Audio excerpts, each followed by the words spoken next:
Welcome to episode 8 of season 5 of Gateway Geeks podcast, Venom and Squid Game, the Halloween Tangent.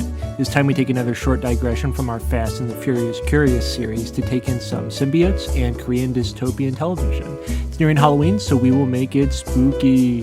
Now your hosts, Joe, Tracy, Sarah, and Chris.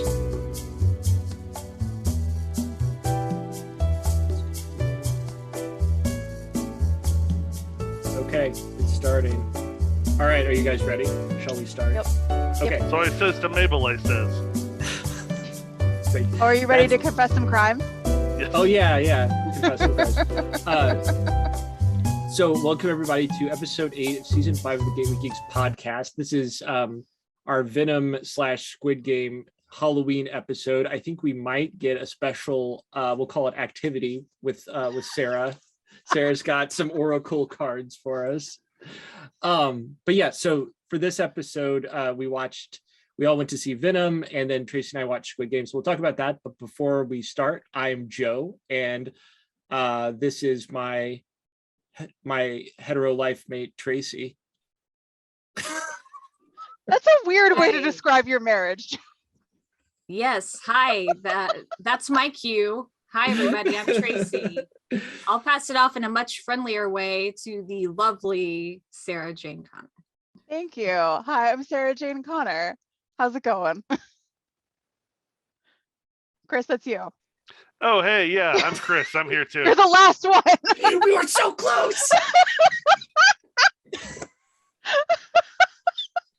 I thought you were going to say something else. I don't know. No, Give me time to breathe. It's fine. This is our brand now, you guys. It's fine. Incompetency. Yes. Yeah. And contempt for our audience. Those are our two bullet points. So we're bringing you also the video episode this time because we had amongst us a COVID scare that it turned out not to be COVID. So that's awesome. That's great news. My bad. But no one has COVID, so we'll call that a win. No one has COVID. That's all you can ask for. No one anywhere. Pandemic's over. Everyone go lick a doorknob. God. Oh my God. So I just want to start with some great criticism that I read the other day about a movie that I will never see. This may be a theme of Halloween for Sarah and Chris, like movies you'll never see. But so there was a review on NPR. I'll have to see who it was by, but anyway, is their film critic. They were talking about this new Matt Damon, Adam Driver movie about The Last Duel. Oh, and we saw the trailer for that in front of Venom. Yeah, and it as the more I read about it, the less I kind of want to see it because it sounds so. The basic story is it's about the last legal trial by combat that occurred in France in 1390 something, right? It's extremely famous in French history. Yeah, it was the last legally sanctioned court duel. Right. So instead of doing a trial, it was whoever won the trial was ordained by God to be in the right. Blah blah blah. And it's trial by combat was already extremely out of vogue. Yeah. And then this particular one, it's this famous. It was a big deal. It nearly caused a civil war. And it was the thing that finally pushed them towards, hey, let's not do this. This is probably a bad idea. Yeah. Yeah. So it's like there's a knight and then there's a squire, but not like squire in the way you think of Dark Ages squire. He's like another noble person who sexually assaults the former guy's wife, and then he challenges him to a duel and all of that. So it's very heavy and it sounds very depressing. And I don't know if I would want to see it, but there's a quote in this review that I just wanted to read so the whole internet who listens to us can hear it. The quote is, quote, "The opening chapter focuses on Carouge, played by Damon, with a righteous scowl and a mullet so hideous it almost immediately turns you against him," end quote. I fucking loved that. And I just had to share. That's really all I had about the movie. I just think everyone should know about that quote. Okay. That's good prose. That is. Well done, sir, ma'am. I'm going to end up watching it because, it's a subject that I've read about. It's I'm that weird guy who, You also are often on airplanes. So I feel like, Yes. yeah, This is You're the gonna watch perfect that at some point. airplane movie. Yeah, kind of. I imagine the soundtrack is going to be kind of one of those quiet movie Oh, yeah. yeah. So I think that's true. Ridley Scott is also just has this weird touch for taking like 10 ounces of historical fact and squeezing, 9 gallons of juice out of it by just adding his own brand of fillers and sugar. And I don't know. Mhm. I enjoy watching it. Yeah, I mean they kind of made it sound in the review that it's that big culmination of the battle at the end is like the typical Ridley Scott action crescendo, but it almost sounds like it's kind of anticlimactic because you're really more concerned with the narratives, because it's like a time loop thing. It like goes through one character's narrative, goes back to the beginning, goes through another. Was that Traffic that did that? There have been a couple movies that do Well, that. I mean, Rashomon. Right. Yeah, Like- that's the comparison they make. Yeah. This is definitely his attempt at his Rashomon. Yeah. So How do you not drop the Rashomon reference? Come on. I don't assume people have seen Rashomon. I mean, It's literally like That's what the plot style is called. It's called a Rashomon plot. Yes. is it really? Yeah. Okay. Yeah, no, I just don't assume that anyone has seen any Japanese cinema. Yes, Traffic, that movie that everyone's seen. Yeah. The movie that I've definitely thought about at any point in the last 15 years. Yeah, Traffic. So so we had Sarah, do you want to do your thing at the end, or how do you want to do that? How do you want to structure it? There's a couple ways we could do it. I could pull a card and we could use it as like a team building exercise and like talk about what we think it means. Okay. And then we'll find I like that. Or I could pull a card. Like we could use it as like a focus of intent. Like here's what we're gonna focus on today in this episode. Or I could pull a card and like set it to the side and not look at it, and we can look at it at the end and see if I'm maybe psychic. So like whatever you want to do. Like I muted myself and shuffled while we were doing that. So like I like that. I like that later idea. That'll be interesting. And then we can have a segment at the end where we try to unpack whatever it is. Yeah. Okay. Yeah, I like will pull the card. I will set it aside, and we will find out what it says. And it's the future. Ooh. Spooky. Yeah. Yeah. So It's the Sword of Shitty podcast. It's an oracle deck. There's no swords. That's tarot. So it is spooky. This is our Halloween episode. So Tracy and I are just going to really briefly talk about Squid Game because we're the only two who saw it, and then we'll go into Venom, Let There Be Carnage, which is the movie that all of us saw. Mhm. So Tracy, I think you were probably the most into Squid Game. Do you want to talk about like just what appealed to you when you were watching it, and like what it was about roughly?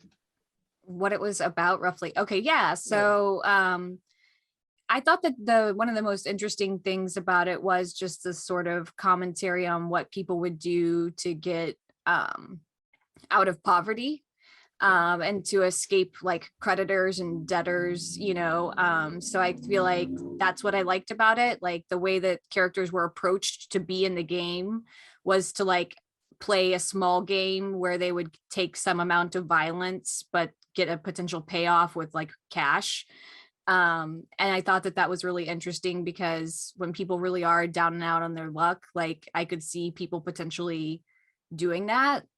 And so I thought that was like true to life. And I thought the main character, whose name I don't recall, sorry, I'm not good with names, but I thought that he had like a really compelling story, and I really liked watching him, especially interacting with his daughter and trying to get money so that he could keep a relationship with his daughter. I thought that was a compelling piece. There was a lot of violence, like a lot of violence. It's not for the faint of heart at all, and it is really truly cutthroat, the way that the players try to get ahead. They can kill each other to knock down to raise the prize money that they would win for the games, and that's kind of frightening. it's like Hunger Games, except the thing is in the beginning, they don't know that it is. So they all join. They're basically like in a train station and some dude comes up to them and says, hey, I'll give you like $100 if you let me slap the shit out of you for 5 minutes. And they do. And anyone who does that, one would assume might be into like a Squid Game also. So then they say, hey, if you want more money, call this number and show up to this address. And then they kidnap the person from like the bus stop or whatever and take them to this big, we've all seen the pictures, right? Where it's like a warehouse full of beds. And if you haven't seen the show, you've probably seen the weird, like, it looks like a big boy, except it's a little girl's head, and it's like a robot. The head turns around and then people get shot. So I don't want to ruin the whole thing. I just kind of wanted to like talk about our impressions of it and why it's interesting. And like a lot of Korean cinema, which, you know, Sarah and Chris might have something to add to this too, it blends a lot of genres. So like when Tracy was first watching it, I didn't know if I wanted to, because I thought it was going to be like Saw or something. I don't know why. I just thought it was going to be like, okay, now rip your fingernails off to progress to the next round or something. And I'm just not, I can't do body horror. But it's actually not. It's more just thematically depressing rather than like carnage. So anyone who didn't want to watch it because they were afraid it would be depressing was definitely like on the right track. You thought My it was going instincts to be are good. Yeah. You thought it was going to be Cronenberg's take on Squid Game. I kind of did. I kind of thought, or I at least thought it was just going to be like, oh my God, like I keep forgetting the director who did Old Boy, but one of those movies, like a lot of Korean action cinema, especially from like the 90s and 2000s, was just very gory and very like people just descending down the rabbit hole towards their own deaths. But yeah, so there are two characters in it who are there's a guy who's like just like a blue collar guy, and then there's like this other guy who he was friends with as a kid who did really well and went to like the Korean Harvard, and then fucked up and lost all his money, and so that's why he's in the Squid Game. But anyway, like you should definitely watch it if you have any interest in just observing like some really serious like social and class implications play out in something that's like removed from the literal version of that.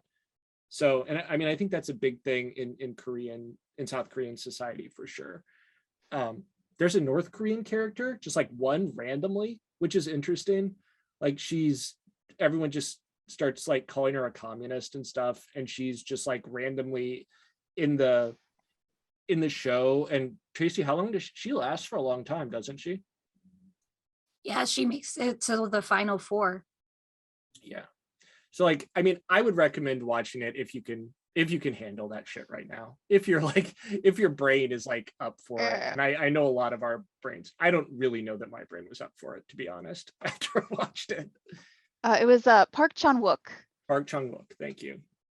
Directed Old Boy. He also directed The Handmaiden, which is an interesting spread. You know what's interesting, Sarah? One of the people I'm working with on a project is she's from South Korea, and I was just talking about Korean cinema with her, and she like suggested Handmaiden after I said that I liked Old Boy, and I was like, what? I've read like she's like, no, it's the same director.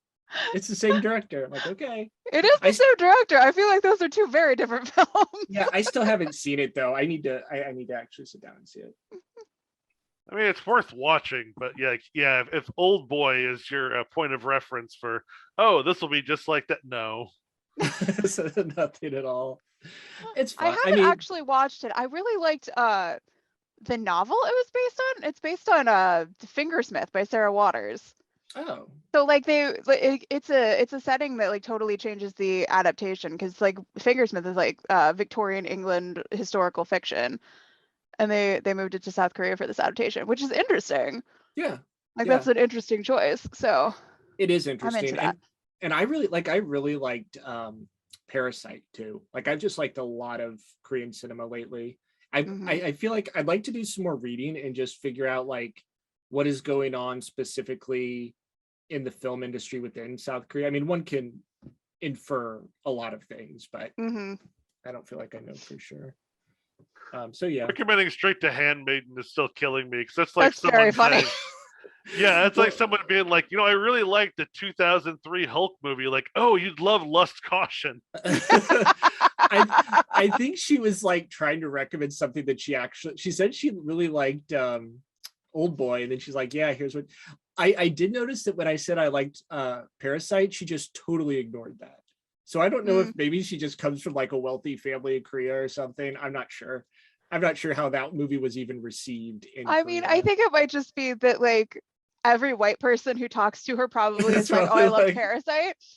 Yeah, probably. That's probably it. Like probably the primary things that people talk to her about as a South Korean person are Parasite and BTS, and probably she's just tired of it.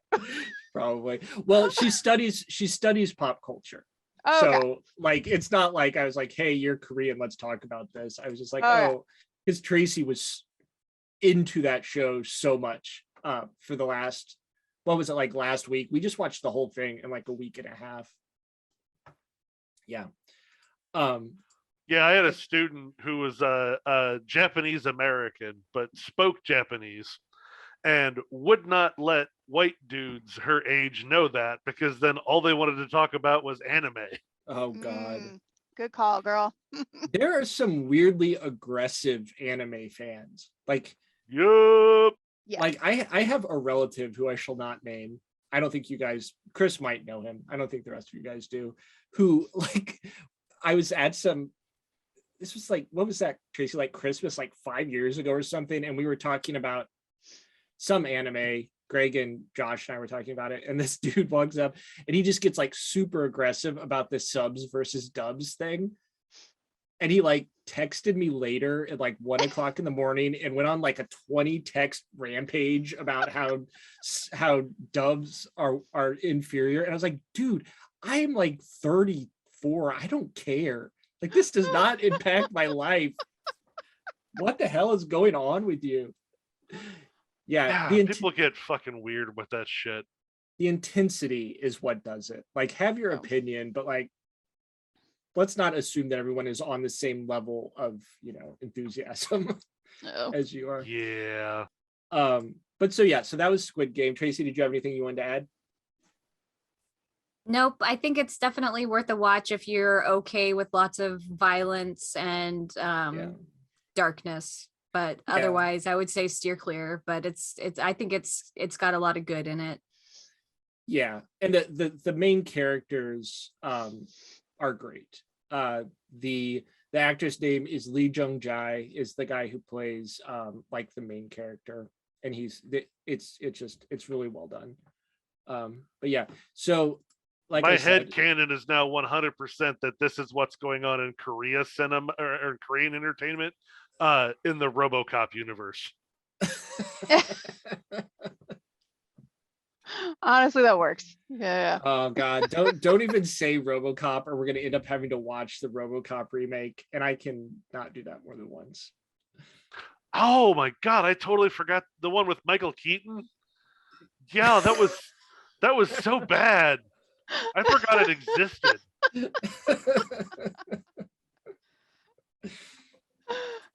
No, don't remake Paul Verhoeven movies. Like it's not going to work. No. So you don't want to see my new take on Showgirls? Oh I would watch that. I'll be honest with you. That was such a cultural touchstone, wasn't it? And like, Yeah. I wonder if anyone born after like 2000s even knows that movie exists. I don't think so. I know, because like that movie would have come out, like that was 91, so I would have been like 4, and like I was Yes. still like culturally aware of Showgirls as like a thing.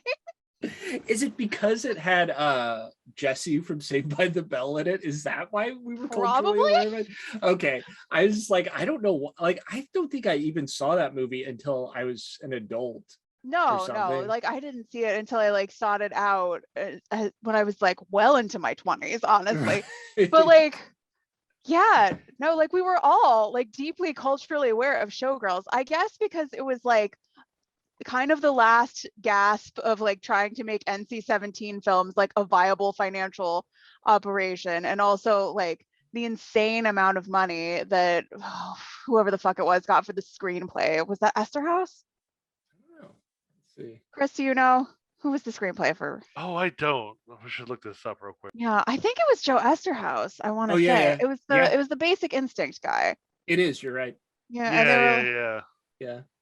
he got like $2 million for that screenplay. So And somehow I did not. somehow they couldn't turn a profit on this. It had the guy from Twin Peaks in it. I mean, come on, it Yes. should have been great. Kyle MacLachlan. Yeah. Yeah. Somehow Kyle MacLachlan, who like is untouchable, right? Yeah. Like I love him. I love him to death, but he's been in some real shit storms of movies. He has. And he is Teflon. Like it just No. slides off him. Like no one even remembers the Flintstone movie, right? Like Oh it my just god. Who did he play in the Flintstone movie? He was the boss. basically the same character he does in Showgirls.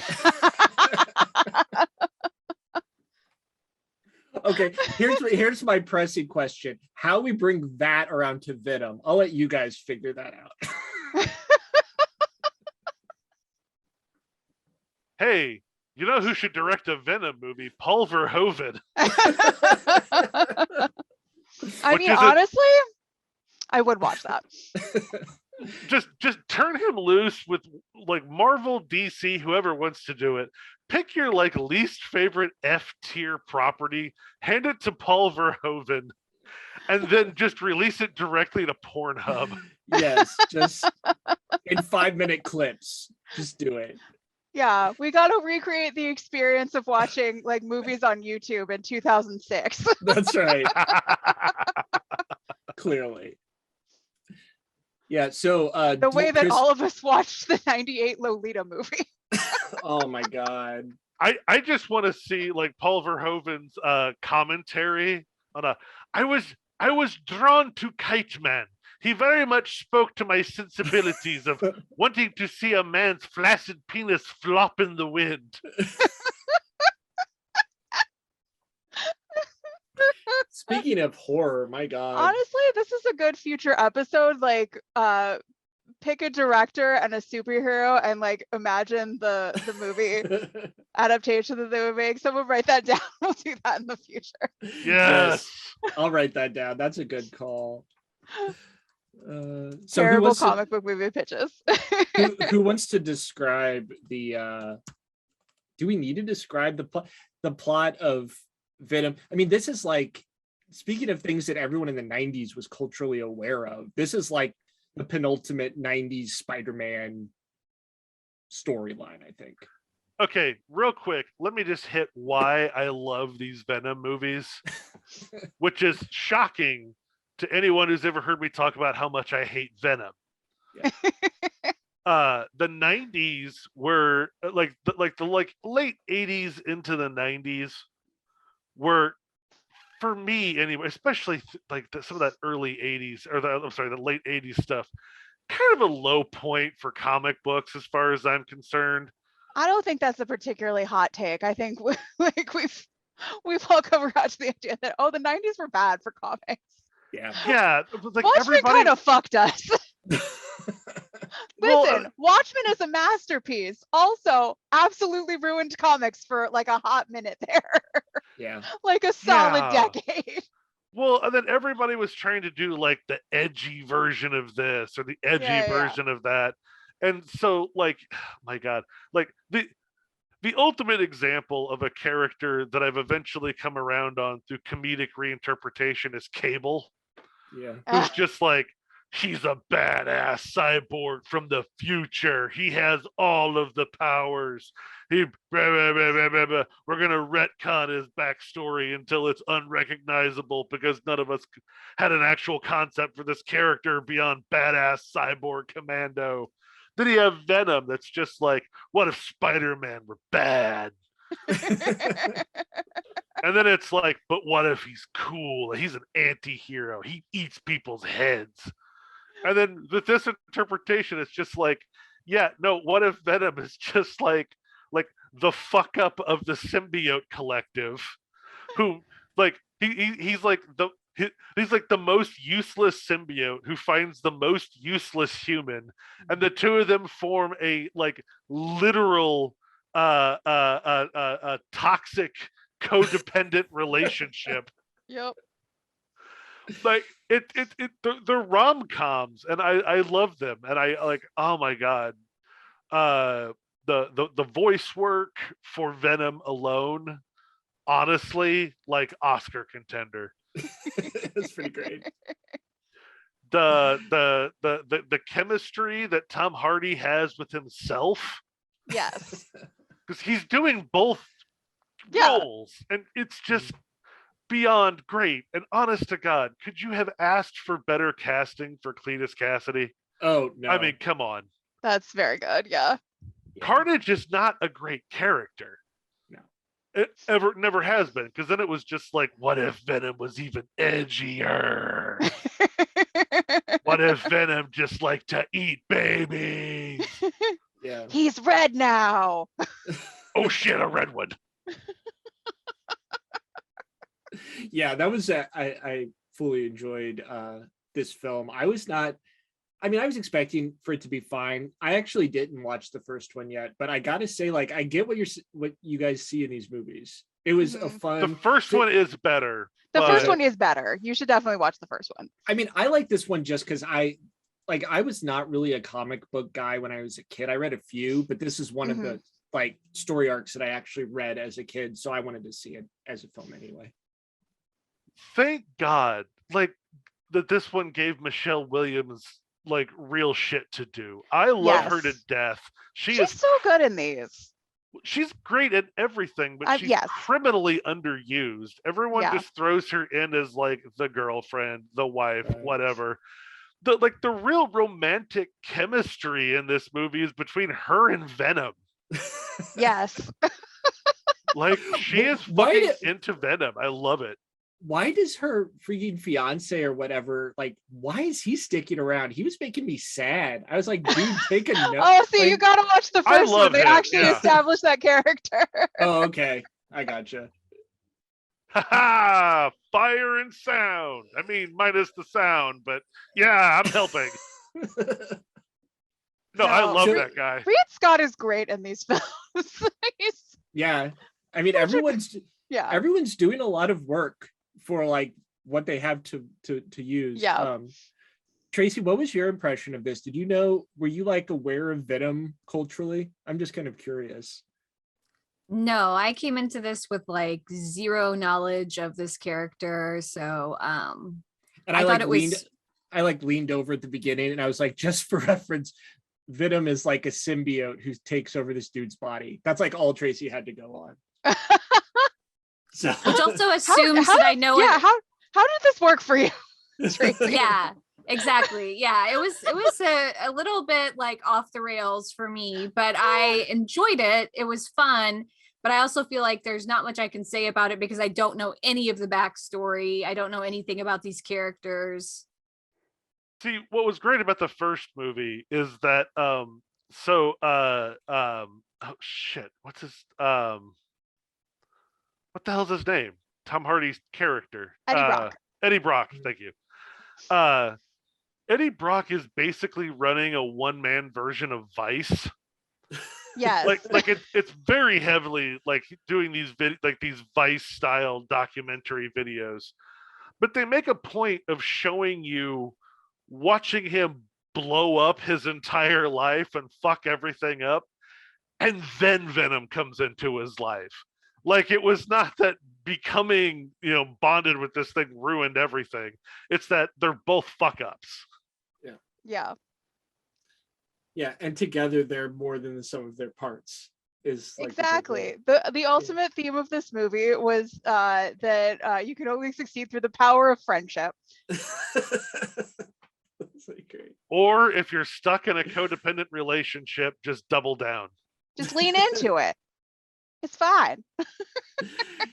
Yeah, I mean, so Tracy, I think didn't you say something about I forgot what her name is, Scream, Carnage's girlfriend? Didn't you say something about the relationship? Because I found their relation, Francis. Yeah, I found their relationship to be interesting.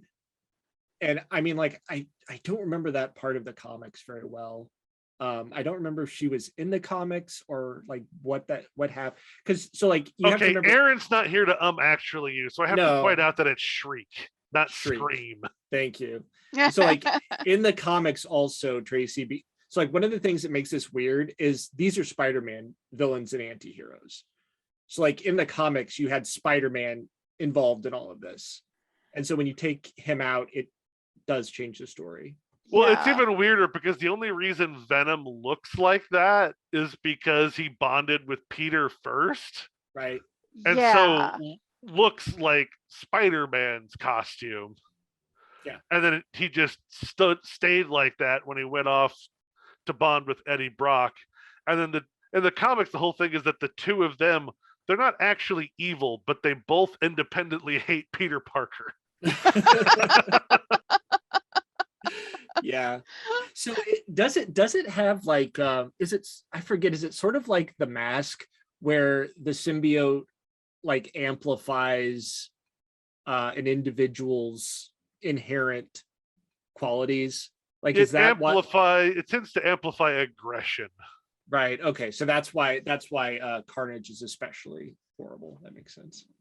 Right. Yeah, that's the idea of like, what if just like the most evil human got a hold of something that makes you inherently more evil? And again, it's a lot of like it's that 80s 90s edgy shit that I normally don't like, and instead they turned it into this like these buddy comedies, which I'm all about.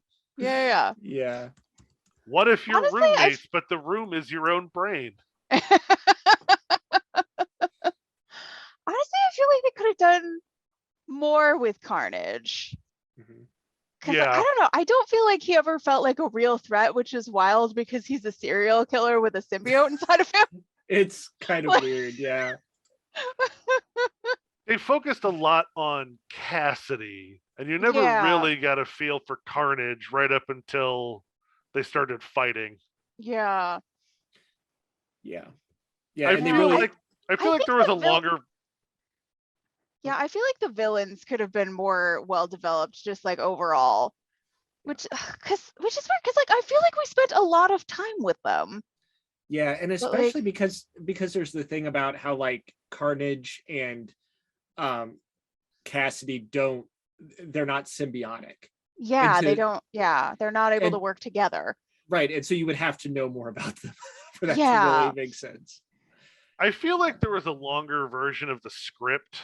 Oh, definitely. That was like some shit got cut for sure. Yeah. I mean, it works. It could work a little better. I think they very quickly realized that like the parts that were working best on the villain side were, I mean, frankly, because like I do love the casting choice too, because half of this movie is just like, what if natural born killers took place in the Marvel universe? Yes, it's true. It is. Yeah, and you know, honestly, like I gotta say, everything I've ever seen Naomi Harris in, I love. Like, she's great. Literally every movie. I think I saw her first probably in 28 Days Later, and then she was in like Moonlight, and what else was she in? She was in the James Bond movies. She's Moneypenny. Yep. In the James Bond movies. But yeah, no, I was really hoping for more about their relationship instead of just like all the implied backstory. That's really mostly what you get. And then you get like Cletus and Carnage like abusing her a few times. So, you know, that's The animated sequences were great. Loved those. Yes. Just overall, like I think part of the problem they were having is that they've chosen this comedic tone for these Venom movies, and then you're introducing like a serial killer and you know, again, there's some tonal dissonance there that I'm sure they were having trouble fighting with. Yeah. You know, if they lean too heavy into it, you lose Yeah. what works best with, Brock and Venom. At the same time, I like Ooh, going back to high melodrama. Like yes. we were walking out and I told Sarah, like, this is Marvel's Batman Returns, and I mean that only as a compliment. Yeah. Yeah, absolutely. Oh, now that made me think. You know who I would love to direct a Venom movie? Edgar Wright. Yes. Edgar Wright could get the tone. Yes. Oh man. Oh, I've done it. I've solved Venom. Oh man, Simon Get Edgar Pegg. Wright on the phone. Simon Pegg would have killed as Carnage. Oh, that's true. Like, I love Yeah. Woody Harrelson in this role, but also Simon Pegg would have crushed that. Yes. Oh, Oh man. Wait, I who's, mean, I think who it's a does good Nick- sign that there are like many versions of this that could have worked. Yeah, You know? yeah. so what ancillary Marvel character does Nick Frost play in this theoretical movie? Mm. I Wait till don't. the I, yeah, wait I till don't they know get- how deep in the paint I can get on Marvel shit. No, Unfortunately, I mean, so like Disney finally gets this property, owns it, keeps the tone, and then casts him as Spider-Man. That would be amazing. I would love that. I mean, they're doing multiverse in the next Spider-Man movie, so just get Nick Frost in there as a Spider-Man. Yeah, he's the Spider-Man. He could even be like the black and white one with the detective get up. He could. Oh whatever. yeah, the Nick Cage one from Into the Spider-Verse. Yeah, That's yeah. right. No. He is definitely the middle-aged, depressed. Mary Jane left him. Mhm. Honestly, Nick Frost would be a really good J. Jonah Jameson. Oh no, he would. Oh yeah. Yeah. So I'm trying to think of Or like a other- very sweet Uncle Ben. Yes. Oh, Like, you would be yeah. devastated when Nick Frost's Uncle Ben died. Oh, I couldn't deal with that. Oh, That would be although very also sad. I don't ever need to see another Spider-Man origin. No, Like- we've got it. No. now. We're good. There are a couple superheroes where it's like, yeah, you could have another go on that, but like, I don't need to see another Spider-Man origin, and I don't need Yeah. to see another Batman origin. Like, we're good. Well, let's be Bring it clear. in. We all don't- understand what those characters are about. We don't Right. need another Peter Parker origin. Yes, No, and that that's is just, correct. and this all dovetails into like the broader conversation about stop making like the same character. And I don't know if I agree with this necessarily, but there's all the cultural outrage about like, what is it now? Like Lord of the Rings characters. There's like black characters in Lord of the Rings that Amazon is doing, and all of the neckbeards are freaking out about that, which is really stupid because it's a fictional story, you guys. Look, they might not have originally wanted to, but literally everyone on Earth who has ever acted has been cast in that show. So Yes. eventually they're just going to run out of white people.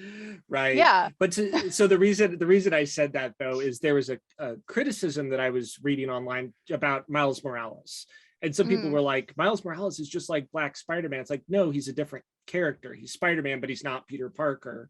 It's a Yeah. new story. Not at all. No, it's totally. He even has different powers. It's like a Yeah. totally different. Yeah, and then and I don't know if this is happening in the comic books, but like in the video game, Peter Parker is like mentoring him as he lives his life as a teenager, and Peter Parker is, I guess, this is like the Sunday comics, like Sunday newspaper comics Spider-Man, where he's like 30 and he like comes home and falls asleep on the couch kind of thing. So, but no, I mean, Miles Morales is great. That's like one of my favorite Marvel characters I've seen lately, honestly. Yeah. The end of the Spider-Verse is, look, I'm on record as saying it's the best movie ever made. Mhm. That's right. Deserved every year there should just be an Oscar, and another one for Into the Spider-Verse. Yeah. We're just gonna keep giving it back to him. But yeah, no, Miles is a wildly different character with a wildly Yeah. different background, with Yeah. who I love him. I love him to death. And Yes. yeah, people that it's like, oh, it's no. No. I just have no patience for these people who are like the people who got pissed because like the last the historic battlefield where they're doing like World War One and they had you and some of the character models were women. Like, yeah, motherfucker, you're also like rocket jumping over trenches in Verdun. Like, this isn't a documentary. That's what I thought about the Lord of the Rings thing. I was like, you know that elves aren't real, right? Like, I think some of them may not. I think honestly, and I mean, like, I've loved everything Lord of the Rings my entire life. I cannot see how having characters who appear. I mean, I don't know if like blackness is a thing in the Lord of the Rings universe. Probably, who knows? Who cares? But like, that does not take away from the story, unless you just leave everything. There are some problematic racial elements of Lord of the Rings, so like, but like, no, yeah, put some people. It's a fantasy universe. Like, put some people of color in there. That shouldn't ruin your immersion of the story.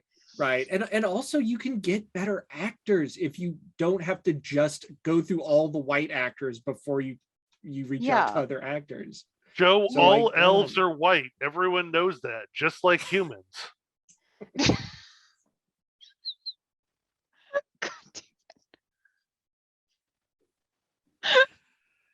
I am not going to have any audio of me commenting on that, but thank you, Chris. Everyone's fine with the idea that John Rhys Davies is 4'9", but a black person as an elf. No, that's too far. No. Right. Takes me right out of it. Takes me right out of it. Yeah. But dragons, I don't know. Yes. Melanin, no. I did love when Elijah Wood was like, yeah, people are constantly shocked that like I'm not a tall person, but I'm also not the size of a child. And I sometimes have to explain that, yes, it's a movie. What was that thing where was it Between Two Ferns? I'm trying to remember what it was, but it was like an interview with Ian McKellen. And yes. And the interviewer was like, so how do you get into the role of Gandalf? How do you do that? And he's like, well, first. Oh, okay. No. You're about to quote from Extras. Yeah, that's a scene from Extras. Yeah. Oh yeah. No, that's a scripted scene. It's not an interview. Yeah. But it's the same thing. It's like the idea is you pretend to be a wizard. Yeah. You're not actually a wizard. Yeah. Yeah, I'm not not a fan of Mr. Gervais as a person. No. Fuck if Extras isn't a great show though. Extras is a fucking masterpiece. God. Yeah.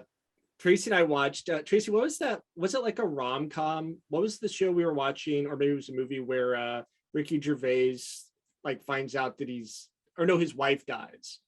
And it's like him getting depressed. And then he goes to therapy. That's his show. Like he has his own show. I don't remember what the name of it is, but yeah. The third season is about to come out. Yeah, I find Ricky Gervais to just be very like the least charismatic person I've ever seen in my life. Yeah, I'll tell you with Extras, the weirdest thing was, remember when it oh shit, what's her name? Titanic. Sarah Kate Winslet. Hey, remember when that show predicted Kate Winslet's Oscar win? Yes.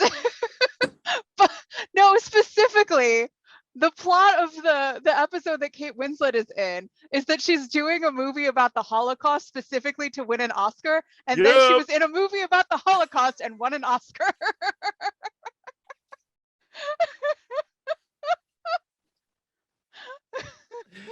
Oh my God. Tracy, what was the one movie you were watching? Didn't it have Kate Winslet in it and she was like dating Jack Black? Oh, that was The Holiday. The Holiday. Yeah. The Holiday is great. Speaking of weird, thank you, Sarah. Half of The Holiday is great. Yes. I'll take that. Okay, we're getting way off into the weeds. Do you have anything else they want to say about the movie Venom, Let There Be Carnage? It's a fun rom-com. Did you guys see the post-credit scene? No, what was it? We were waiting for you to tell us. Oh, you didn't see Venom and Eddie shift into the MCU? No. No, I had to get home and get my party drink for my teeth because my teeth were hurting. I guess spoiler alert for anyone who hasn't seen it yet, but yeah, no, he's just laying in bed and then they just shift into the MCU and it ends with them seeing Spider-Man on TV because it's J. Jonah Jameson's whole like, we have to track down this menace, this Peter Parker, and Venom looks at it and goes, him. Yep. That guy. And then it goes back to credits. So totally, that's going to make the Spider-Man movies really interesting. We'll see. Yeah, totally. I'm not sure how that's going to work. We're going to have to see about that. Yeah. Yeah, it would be funny if like Venom never appears in any of the MCU Spider-Man movies, but Tom Holland just like periodically makes cameos where he's like in the background doing his own thing, like not noticing what's going on with Venom, and Venom is like obsessed with him. Oh my god. I would be into that. Can we talk about the last time that those two heroes were together and like wasn't it Topher Grace playing Venom? Topher Grace did play Eddie Brock, yeah. Eddie Brock, yep. Yeah. So that was a very different Venom in many ways. Yeah. I still maintain Spider-Man 3 is a good movie. I mean, if you want to die on that hill, then you can. That's a challenge, Chris. That's a challenge. Look, for me, the only parts of that movie that genuinely do not work is literally anything with Thomas Hayden Church's human face in it.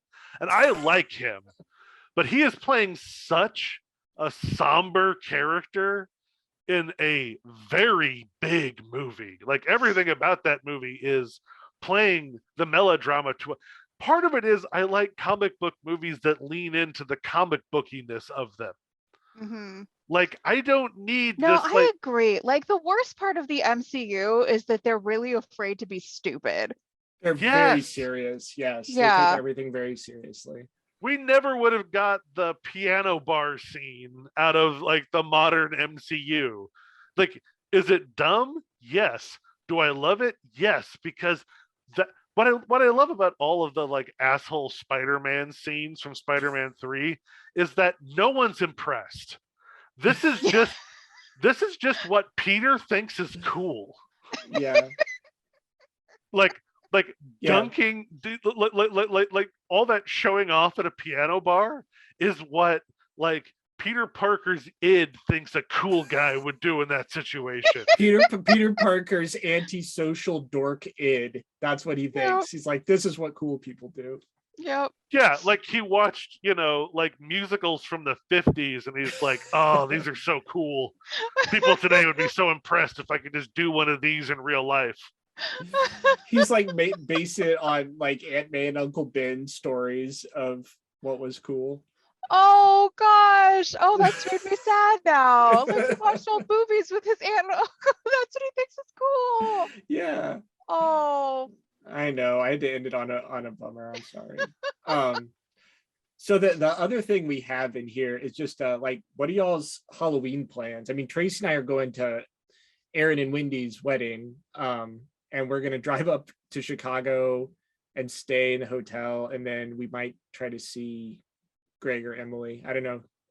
Tracy and I are debating whether or not we're even going to decorate because it just seems like the last 2 years have been such a horror show. It just seems like redundant at this point.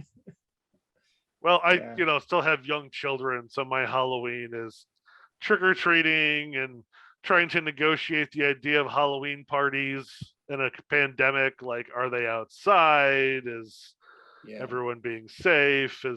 Basically, we're just desperately trying to get children through an extremely social holiday without anyone contracting a murder plague. Mm-hmm. Yep. Yeah. No, I'm just chilling at home, man. I don't drink that much anymore, and I don't have children, and I'm too old to trick or treat. The neighborhood association has been very clear about that.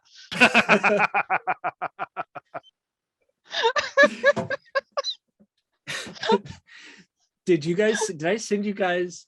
I have to say what I have been doing on my daily constitutionals. I have been taking images of just like people's Halloween decorations around here. And I swear there's something about, there are so many like little parochial schools in our neighborhood. There's like 4 or 5 of them. Yeah, there are. Yeah. And I don't know what that's about, but the houses next to parochial schools have the best Halloween decorations. It's fucking weird.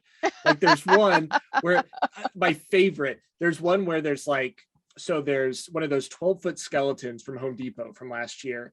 And it is ripping a regular sized skeleton in half. And below on the ground, there are a bunch of regular sized halves of skeletons. And then behind it, there are these 2 like giant sized skulls with flames coming out of them. And this is next to like a parochial kindergarten. It's fucking incredible. Amazing. Love it. It's my absolute favorite. I mean, that's like what I'm about for Halloween. That and crappy horror movies. I don't know. Tracy, what was the show that we were talking about the other day that we were probably going to watch? Midnight Mass. So that's I think that's the name. That's like the latest big Netflix thing. So we'll have to watch. Oh, that's right. Yeah. I've heard of that. I've heard a lot about it, and anytime I ask anyone about it, they're like, "Well, you don't actually learn the premise until like episode 4, and if I tell you, it'll ruin it."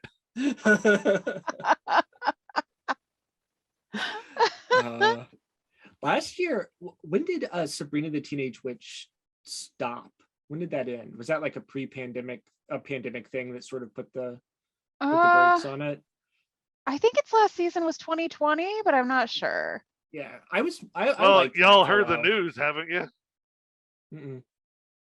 Sabrina's coming to Riverdale. Oh, that's right. I did hear about that. I mean, that makes sense. I mean, it was supposed to take place in the same universe initially, because like it was initially pitched as a fellow like CW show, as like a companion show. Right. CW passed, yeah. Yeah, and the CW passed, and so Netflix scooped it up, which like, I mean, was may have been better. I'm like, well, then they could do whatever they want with the horror elements, and I'm like, what's that? Yeah, they went a little nuts on that show. Like, I don't know.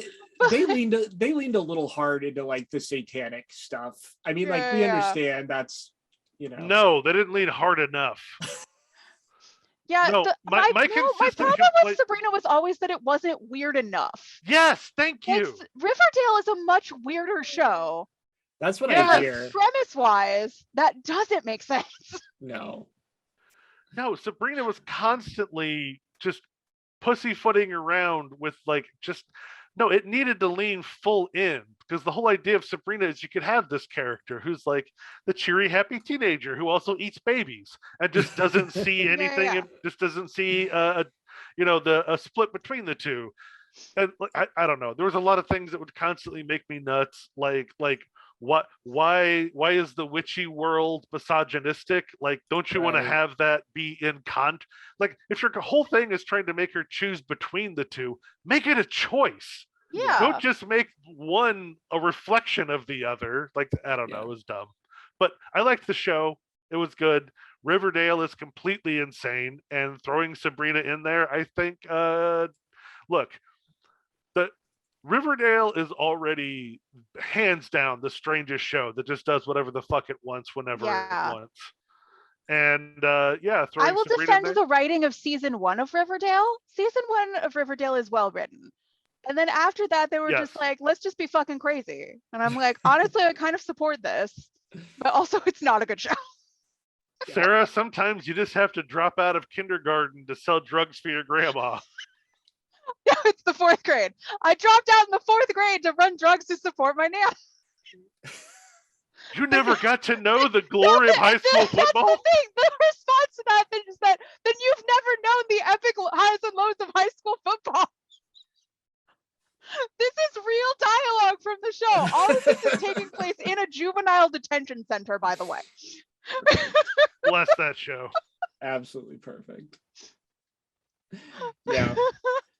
Well, so it sounds like we're all going to have real exciting, I don't know, at least 3 of us are going to have like stay at home and I don't know. We still haven't carved our pumpkins yet, but I think we're going to. I think that's going to be our big. Oh, right. I should get some pumpkins. Yeah, you don't want to do that until like a few days before, honestly. I think you want them to hold up for the actual day. Yeah, that's a good call. We usually carve them. We usually get like way too into it and carve them in like early October, and then by the end they look like those apple witches, you know? Yeah. It's like full of slugs. We like to get that full on authentic horror going, I think. Yeah. Okay. All right, Sarah. Are we done? Do we want to look at the card? Okay. Let's see what it is. Let's see what the card is. The card is Audre Lorde, who stands for justice, apparently. Let me get into the guidebook and see what the other keywords are. Let's try to think about how justice reflects the themes of this episode. Let's see. Justice for Spider-Man 3. Audre Lorde, justice. Fighting for yourself, your values, and your community. Okay. So, yeah. Okay. I mean, that is sort of the theme of Spider-Man. So I think it's like adjacent. Yeah, it is. It is. Right. And we were just talking about Sabrina. Some of that happens in Sabrina. Yeah. To some degree. Yeah, for sure. Yeah. I mean, I guess maybe I personally feel like I'm like reestablishing my habits. We're not coming out of the pandemic, but like we're being forced back. We're being forced out. Yeah. And I mean, like, God, like Sarah, you've been out the whole time. Like anyone who has like a regular work service, like you've just been, and Chris, no, I've been out the whole time, which is why I quit my job this week. Do you want to give us the details off camera, Sarah? Yeah, I can. Yeah, but okay. I can tell you on the record that working for a year and a half in a job during a pandemic where people are just allowed to say whatever they want to you in exchange for money is very bad for your mental health, it turns out. Yep. True. Speaking, and we just established that you have no future as a psychic. You suck at that. So I was watching. So speaking of justice and things like that, I was watching all those Sunday morning news shows like an old person, and they were talking about like the job shortage and how this is latest. The pandemic has been good for unions, evidently, which I've not seen a lot of evidence of that, but I mean, a lot of people are like going on strike right now. Going on strike, right? Yeah, the media is not covering it super well, but like John Deere workers are on strike right now. The Nabisco strike just happened. The Frito-Lay strike just happened. Like a bunch of smaller strikes are happening. Like, yeah, isn't there? Real quick, can we just talk about the John Deere strike and how John Deere tried to respond by sending their salaried office workers into the factories? Oh God. And it literally took like an hour for one of them to drive a tractor through a wall. Oh God. Yep. It's beautiful, man. It's beautiful. I mean, it gets into this whole idea of like unskilled labor, and there really is no such thing as unskilled labor. Like if you have a job, you're developing skills. That's how there is such a thing as unskilled labor, and it's called Excel. I do it all day long. Well, or it's called taking someone from a white collar job and making them work in a factory where they don't know what the fuck they're doing. That would be unskilled labor. Yep. Unwise labor. Unwise labor. Yeah. I mean, so, and then not to mention the fact that like 600,000 plus people have died. So there are more jobs. Yeah. It's all very macabre though. It's like, I don't know if that's how I want the revolution to come about, but whatever. Well, and like all the openings are for like super entry level, low paying, service jobs. It's not like, oh no, like there's a shortage of nuclear physicists. Everybody run out and go get a job at a power plant. Like, no, it's like, KFC needs a new fry boy. Anybody want to be the fry boy? Yep. Right. And then when you go, the thing is now I've noticed whenever you go to like a fast food place, it is now literally like teenagers. It didn't used to be.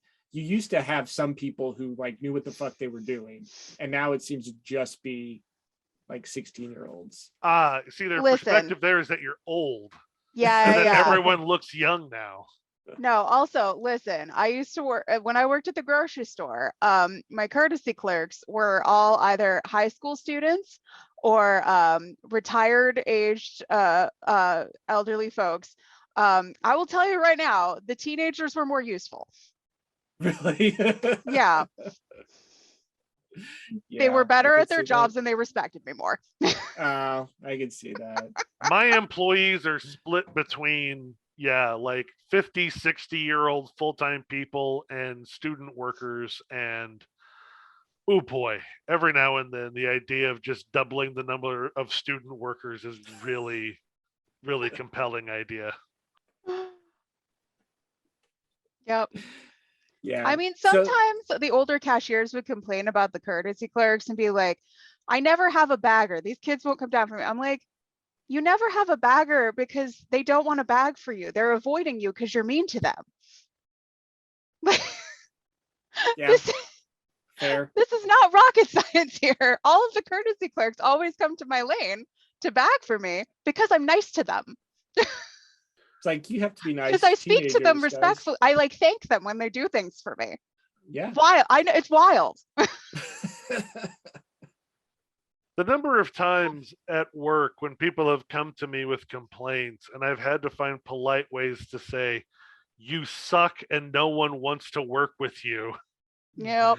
And that's why you feel like you don't have enough support. Again, because no one wants to work with you. Yep. Yeah. I feel like people are going to find this and like We need realize to maybe I'm cut talking all about this them. section Yeah. out of the podcast. Yeah, it's fine. I'll get rid of it. So the takeaway, we just cut a big portion of the discussion out. The takeaway is basically like, be nice to people. Don't be a dick, and people will want to work for you. That's what we're saying. That's what Everyone's stressed out. Yeah. Everyone's having a shit time. Yep. Be nice to everyone and never rely on Sarah's psychic powers. Hey. I think there's something prescient in there, and we're gonna come back next time and be like, oh, that's what the card was about. Oh, maybe it's a prediction for like the future. Maybe. I'll break Nice. my toe and it'll be justice for shitting on her powers. Chris is just in traction next time. Chris died of COVID. Show that fucker. Jesus Christ. If that happens, we're gonna end the podcast. I'm just gonna be Yes. like, this podcast has gathered too much power. We can't be trusted. We can't do it anymore. Welcome to the Crypt Keeper podcast. Curse podcast. I don't want to have the power of life and death. I don't need that. I don't need that responsibility. None of us do. That's it for Season 5, Episode 8 of the Gateway Geeks podcast, Venom and Squid Game, The Halloween Tangent. Next time, we will be back with Fast and Furious 6. Thanks for listening. Remember, you can find us on Amazon and Audible, as well as Spotify and Apple Podcasts. And we wish you a happy Halloween. This episode was with Sarah Jane Connor, Tracy Gomillion, Chris Knetzer, and Joe Colburn. It was edited by Joe and produced by Sarah and Joe.